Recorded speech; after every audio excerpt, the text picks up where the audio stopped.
क्या नीतीश कुमार जो हैं वो एक बार फिर से जाकर एनडीए में शामिल हो सकते हैं? क्या उनके जो कुछ विधायक हैं उनकी टूट हो सकती है? यानी कि क्या भाजपा फिर से एक बार महाराष्ट्र जैसा खेल बिहार में करते हुए दिख सकती है क्या? नमस्कार, आप बिहार संवाददाता देख रहे हैं। मैं हूं आशुतोष और कैमरे के पीछे हैं अभिषेक। और अगर चैनल पे नए हैं तो चैनल को सब्सक्राइब अवश्य कर ले, फेसबुक पे लाइक करना ना भूलें। बिहार का अब मॉनसून सत्र जो है वो प्रारंभ हो चुका है। अब ऐसे में 10 तारीख से लेकर 14 तारीख तक मॉनसून सत्र का आयोजन किया गया है, जिसमें आज अगर हम एक तस्वीर देखेंगे किस प्रकार से तेजस्वी प्रसाद यादव, तेज प्रताप और नीतीश कुमार एक ही गाड़ी में आते हैं, लेकिन अमूमन ऐसा होता नहीं है जब वो विधानसभा सत्र के दौरान साथ आते हों। लेकिन इस बात की मायने इस प्रकार से लगाई जा रही है कि समझने योग्य है।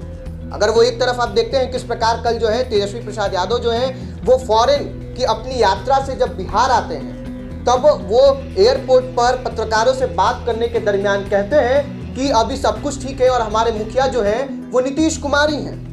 लेकिन ऐसे में सूत्रों की माने तो सूत्र ये कहते हुए नजर आ रहे हैं कि भाजपा की ओर से जो रविशंकर प्रसाद हैं वो सीएम के फेस हो सकते हैं। क्या जल्द ही भाजपा का कोई सीएम बिहार को मिलने वाला है? पहली बार ये देखने को मिल सकता है।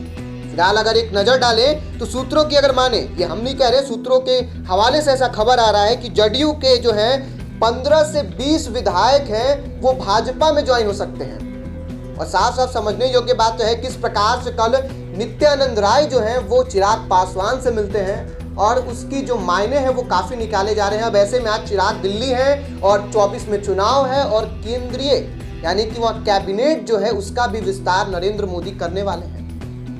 अब ऐसा आश लगाया जा रहा है और सूत्र ऐसा भी कह रहे हैं कि आरजेडी से भी 10-15 विधायक जो हैं वो टूटकर चिराग की पार्टी में यानी लोजपा में शामिल हो सकते हैं।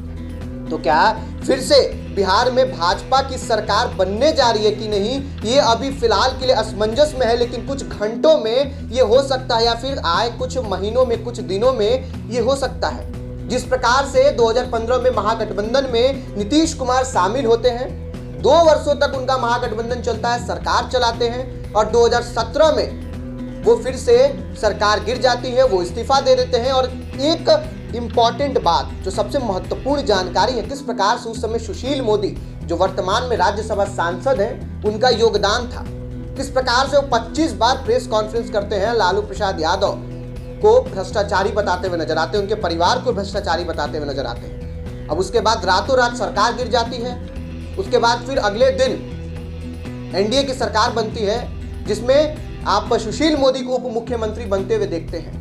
फिर 2020 का जो चुनाव होता है उसमें जदयू और जो एनडीए है उसी में शामिल होते हैं, लेकिन जदयू और भाजपा साथ लड़ती है और जिसके बाद से जदयू तीसरे नंबर की पार्टी बन जाती है और भाजपा कहीं ना कहीं पहले नंबर पे आती है और राजद जो है वो बराबर की स्थिति में रहती है। 75 से 74 विधायक जो हैं उनके होते हैं और वे भी वर्तमान में भाजपा के 78 विधायक हैं। समझिए किस प्रकार से जो राजनीति का गुना भाग है। और उसके बाद से अब एक और जो मलमास मेला जो राजगीर में लगाया गया है, वैसे में तेजस्वी प्रसाद यादव का एक सामूहिक जो पोस्टर लगता है उसमें से उनका चित्र हटा दिया गया है, उनका पिक्चर हटा दिया गया है। और अगर खटपट की बात करेंगे तो जदयू एमएनसी जो मुख्य प्रवक्ता हैं नीरज कुमार अपने बेबाकी अंदाज के लिए जाने जाते हैं। अब ऐसे में राजद के मुख्य प्रवक्ता यानी कि दोनों मुख्य प्रवक्ता आपस में भिड़ गए हैं। अब ऐसे में राजद के लोग बैकफुट पे नजर आ रहा है और जदयू के जो लोग हैं वो फ्रंट फुट पे नजर आ रहे हैं।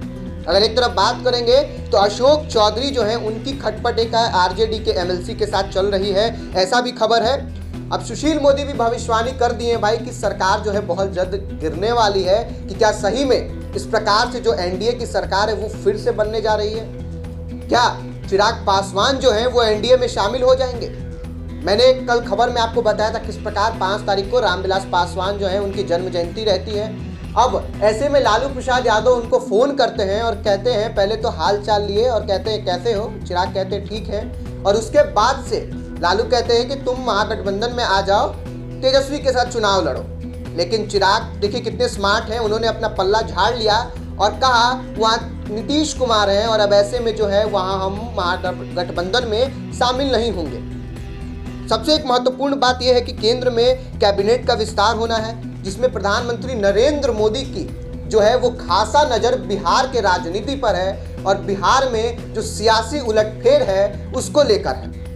अगर एक बात आप देखेंगे तो आरजेडी के जो विधायक हुए, उसके बाद चाहे जदयू के विधायक हुए, वो टूट के भाजपा में शामिल हो सकते हैं, चाहे लोजपा में शामिल हो सकते हैं। अब ऐसे में ये कयास लगाई जा रही है कि कहीं ना कहीं जो नीतीश कुमार हैं वो बैकफुट पे अब आते हुए दिखेंगे और भाजपा की सरकार बनेगी।